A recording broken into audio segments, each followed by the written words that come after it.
And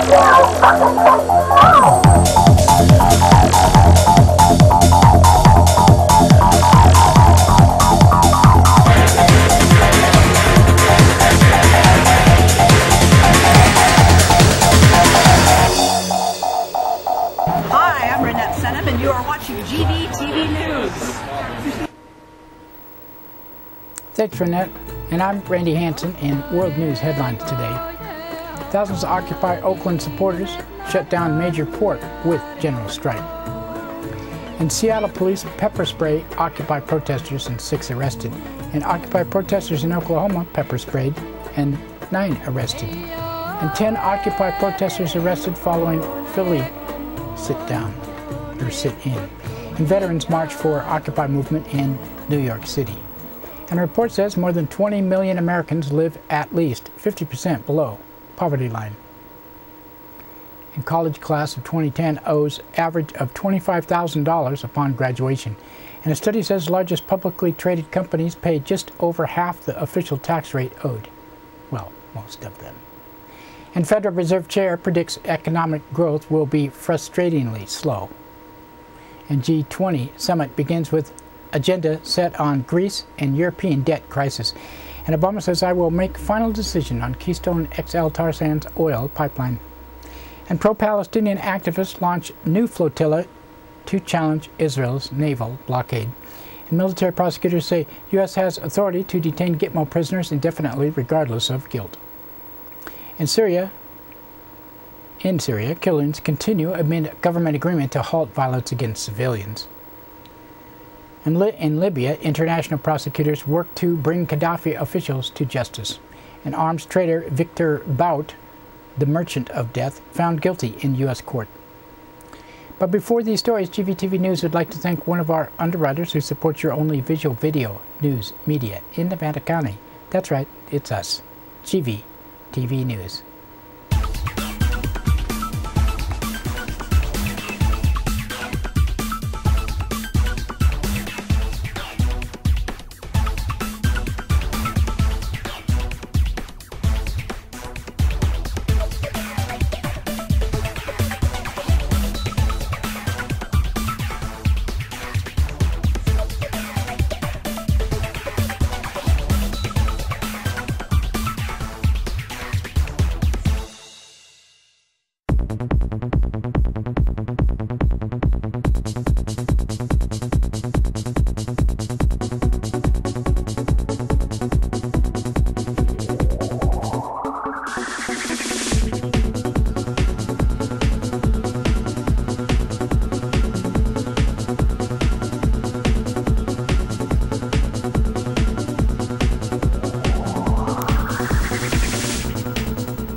In today's first world news story, thousands of protesters in Oakland, California shut down the nation's 5th largest port on Wednesday as part of a general strike called by the Occupy Oakland movement.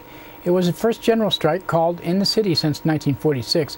While the city remained open despite the strike, many businesses shut down. Nearly 20% of the city's teachers did not report to work.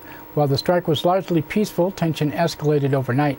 Police arrested at least 36 people and repeatedly fired tear gas and other projectiles to break up late-night protests. And hundreds of protesters stood in the rain in Seattle outside a hotel where J.P. Morgan Chase CEO Jamie Dimon was invited to speak Wednesday. Police used pepper spray to clear the side entrance to the building in order to allow patrons to leave. 6 demonstrators were arrested attempting to block the entrance to a Chase bank. Police claim at least 10 officers were physically assaulted while putting the arrest protesters in a paddy wagon, forcing them to again use pepper spray on the crowd.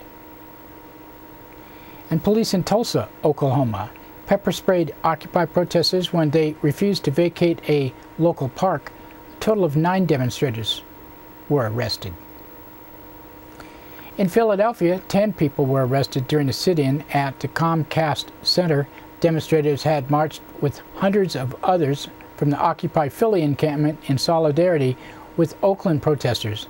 Demonstrators denounced Comcast for failing to pay taxes in a city with severe poverty issues. In New York City, dozens of U.S. military veterans marched in the Zuccotti Park On Wednesday, in support of the Occupy Wall Street movement, standing in front of the New York Stock Exchange, the veterans read a statement underscoring the oath they took to defend the Constitution and declaring themselves supporters of the Occupy movement. A number of veterans expressed that they were motivated by Scott Olson, the U.S. Marine veteran who was critically injured protesting in Oakland late last Tuesday after police fired tear gas canisters into the crowd.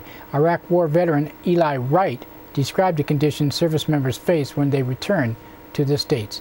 And he was a veteran, and he said, veterans are coming home and finding that we don't have access to proper medical care. We don't have access to jobs.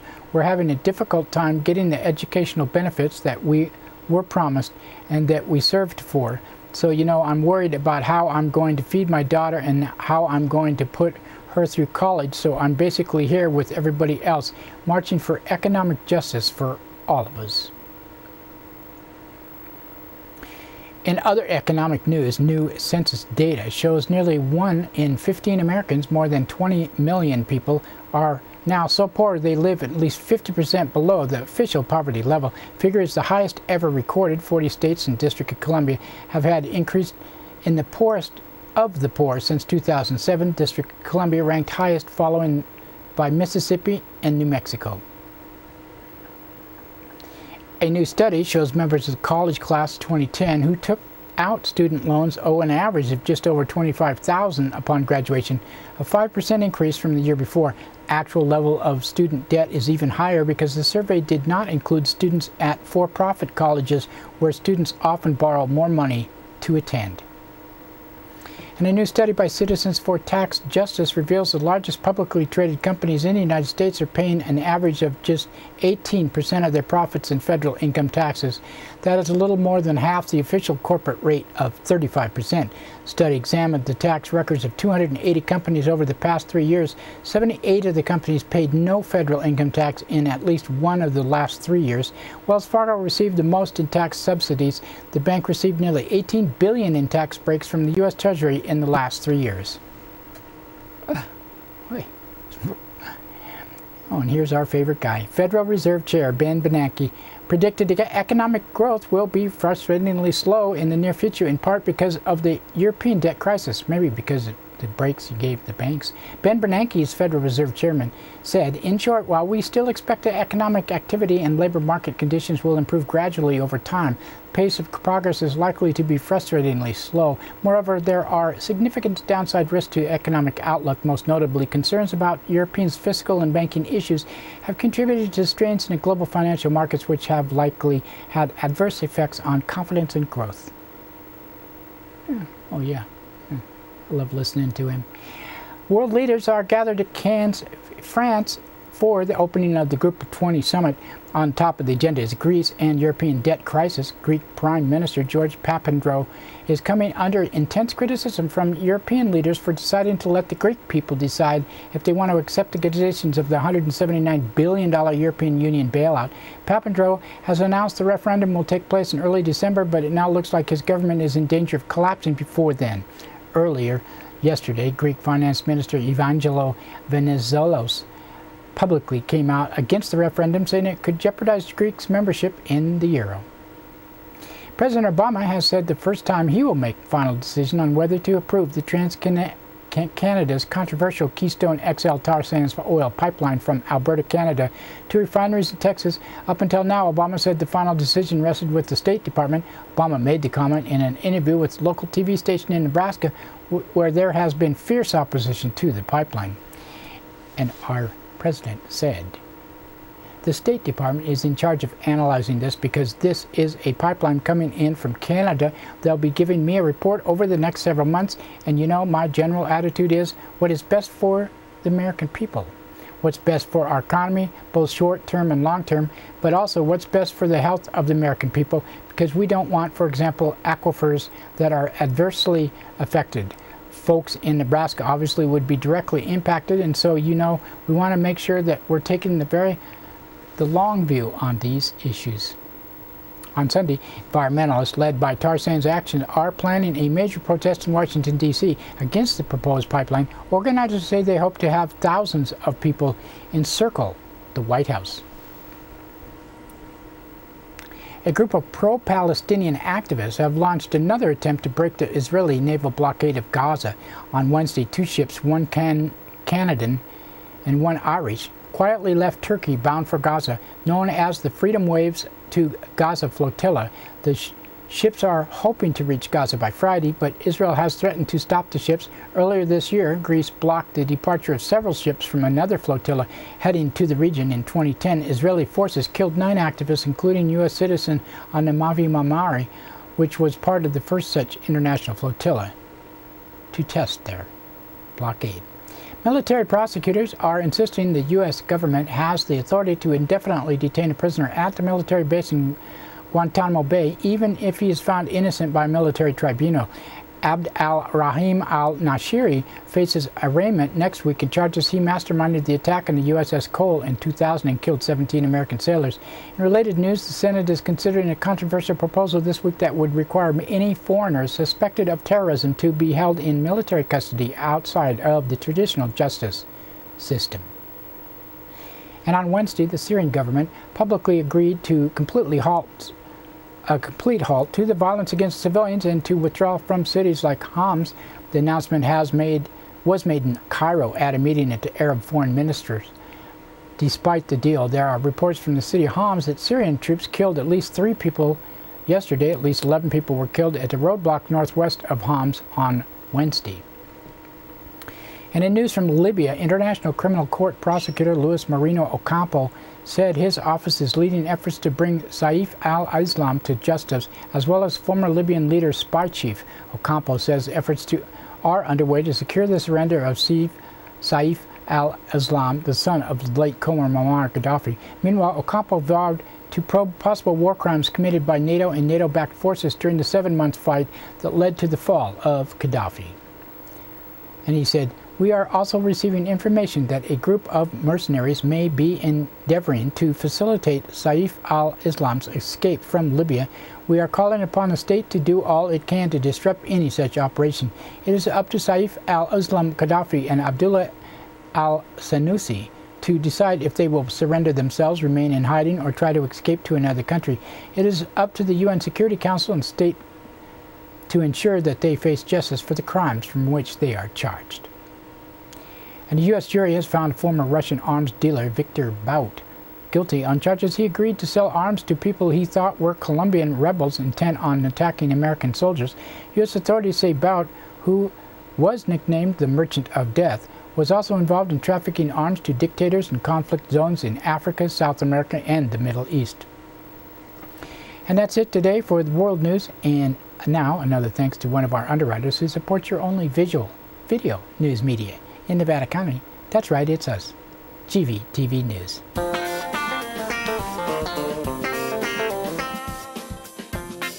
Soundcheck Music Center, the rock and roll connection. We have guitars, amps, drum equipment, sound accessories, lessons, and repairs. We are located at 671 Maltman Drive, Grass Valley. 530-272-7236, open 7 days a week.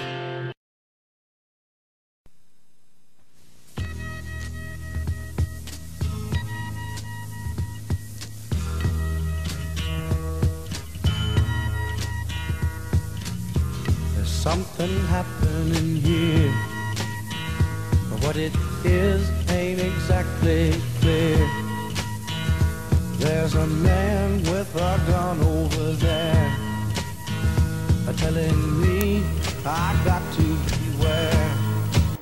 That's right, it's time for the police blotter, and the pictures in the blotter not from these actual events but used for visual aid only. Grass Valley Police Department on Tuesday, 8:11 a.m.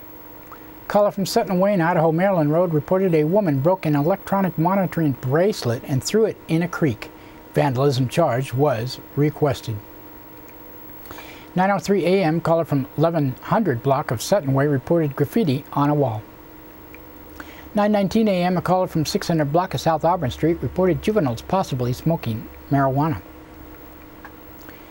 At 9:54 a.m. a caller from 300 block of Jorsky Drive reported a woman was slapped by her son. Oh, I had the picture wrong.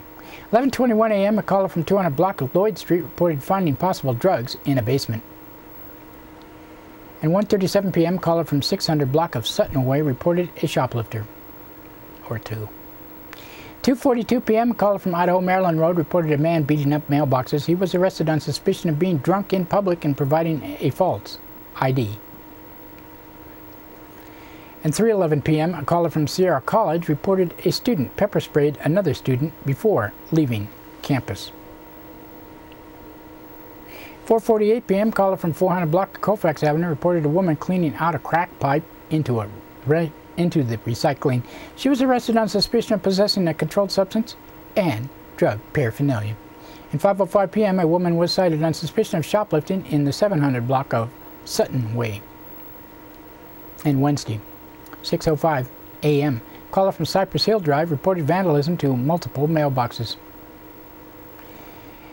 Wondered how they got their information. Nevada County Sheriff's Office, Tuesday, 11:04 a.m., a caller from North Meadowview Drive requested a welfare check on horses. At 11:55 a.m., a caller from 300 block of Quail Lane reported theft of oxygen tanks from a front porch. At 1:25 p.m., a man reported his nephew missing for the last 6 months from 13,000 block of Highway 49. At 1:31 p.m., a woman from 16,000 block of Brooks Road reported trespassing issue with a well drilling truck. At 2:02 p.m., a caller from Highway 49 reported juveniles were throwing rocks at vehicles. At 2:09 p.m., a caller from 10,000 block of Rex Reservoir Road reported damage and theft of a deer fence. At 2:11 p.m., a woman from Gold Flat Road reported a juvenile assaulted her over the weekend and is refusing to go to school. At 5:35 p.m., a woman from 12,000 block of Rough and Ready Highway reported a dispute with her husband who slashed her tires and left on foot. At 6:41 p.m., juvenile from Gary Way reported his parents had locked him out of the house with a sleeping bag. Situation was mediated. At 7:09 p.m., a woman from St. Helena Drive reported a person shoving her during a dispute. 10:08 p.m., a man reported a woman hit him, threw a cup at him, and spit in his face. A woman was taken to the hospital. And Wednesday, 1:03 a.m., a caller from Gold Hill Drive reported a woman overdosed on pain meds and then passed out with a cigarette. She was currently passed out on the front porch. 1:35 a.m., a man from 16,000 block of Marion Way reported a loose dog was in his backyard barking continually. And Nevada City Police Department on Tuesday, 11:08 a.m., a woman from 100 block of Union Street reported her son was freaking out on meth in the backyard. He was found to be okay. And that's it for the blotter today. Now another thanks to one of our underwriters who supports your only visual video news media in Nevada County. You guessed it, it's us, GVTV News.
In today's local news headlines, two allegedly in possession of 30 pounds of pot.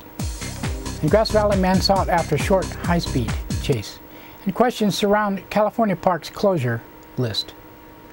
And our first story, written by Liz Keller of the Union, two Grass Valley men were arrested on pot sale charges after Nevada County Narcotics Task Force members allegedly uncovered 10 pounds of processed marijuana in a vehicle and another 20 pounds inside their residence. Task Force members contacted Derek David Kohler and Dylan Anthony Malam at a hotel in the 900 block of Sutton Way in Grass Valley Tuesday night. said Sheriff Lieutenant John Kropp. Kohler was on parole, but did not say why the task force was looking for him at the hotel. Task force members searched a vehicle belonging to the pair and allegedly found 10 pounds of processed marijuana. Deputies then went to the men's residence at an undisclosed location in the county and allegedly seized another 20 pounds of processed marijuana. They found an indoor grow, Kropp added. This was a 3-bedroom house, and every room, including the garage, they found marijuana in various stages of processing. Some was being dried, some was being packaged, and some was being trimmed. Kohler, 25, was arrested on suspicion of possession of marijuana for sale, transporting marijuana, and criminal conspiracy, as well as for violating parole. He was being held in county jail without bail. Malam, 19, was booked in county jail on suspicion of possessing marijuana for sale, transporting marijuana, and criminal conspiracy, and was released on a $10,000 bail.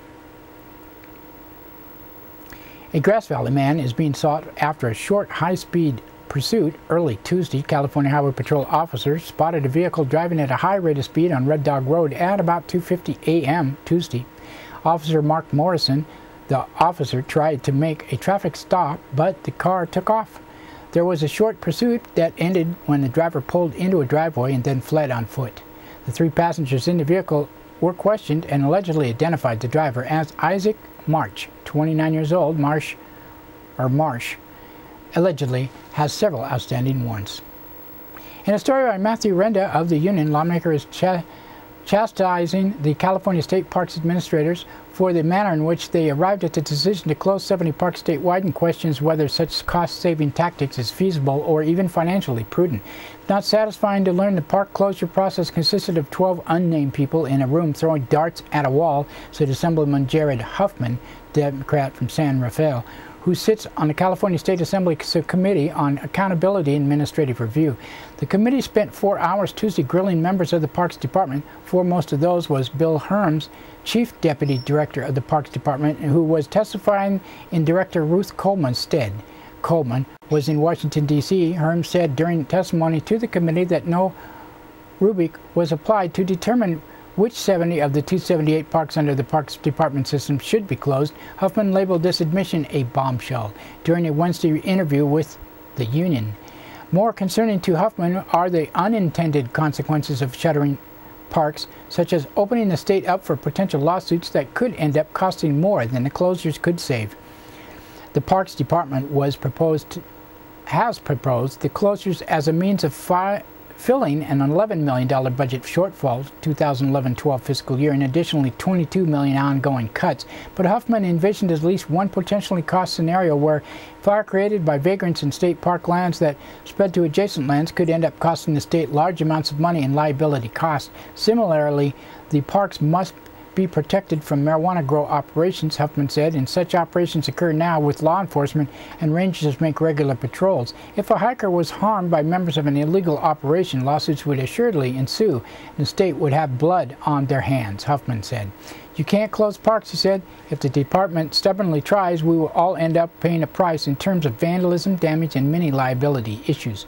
South Yuba River State Park and Malakoff-Diggins State Historical Park, the 2 western Nevada County-based state parks currently scheduled to be closed in July 2012, could be removed from the closure list, largely because their expanse and several access points raise law enforcement and wildlife concerns, said Alden Olmsted, a park advocate, on Tuesday. Huffman is the author of Assembly Bill 42, which allows nonprofit organizations to participate in raising funds and managing state parks. Nonprofits are a significant part of it. Private sector has a role, Huffman said. He also believes some changes can be effected within the park departments, saying even minor adjustments in fee collection policy at parks throughout the state could help bring additional revenue.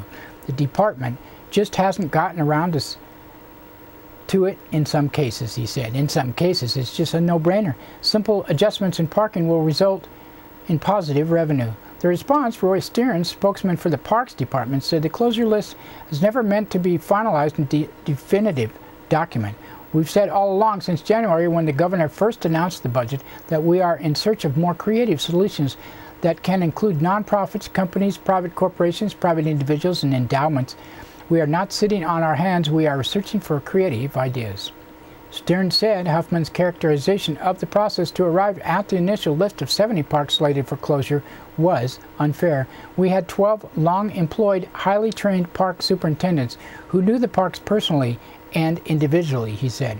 We thought about developing a scorecard, but there are so many complexities that we gravitated towards experience, judgment, and narrative analysis. This is not a golf game. Stearns also said the department has said all along it will make adjustments along the way. Do we like closing parks? No, we hate it, he said. But the choice was between reducing services to an unacceptable level at all 278 parks or closing some of them so we can maintain service levels at some of the parks. He also noted that the very legislature that are currently criticizing the department are the same ones who approved large reductions in the department's budget. Our budget has been reduced 43% since 2006-07, Stearns said. Well, let's hope they get it straightened out. That's it for local news today. GVTV News would like to thank Associated Press, Reuters, Amy Goodman, and the Union for the source of our news, and you for watching. Don't forget, we are broadcast 3 times a day, public access, NCTV, Comcast Cable Channel 11, and Southern Link Channel 16 in Truckee and Alta Sierra, 8 a.m., 3 p.m., and 7:30 p.m., Monday through Friday. Random Saturdays sometimes, and Christopher's times. Just check the website. Deli and Catering Company. We're streamed daily, NevadaCountyTV.org, and video on demand there, and also our websites, GVTV.org, and Will County's TelevisionNetwork.com. We also post on Facebook, YouTube, Blip.tv, and free video podcasts on iTunes. You can get us on smartphone, PSP, and many handheld devices with RSS feed. And Christopher's that is it, except that we are going to thank one more underwriter that supports your only visual video news media in Nevada County. That's right, it's us. Open. Oh, we're not going to do that. Well, here they are. They're already on there.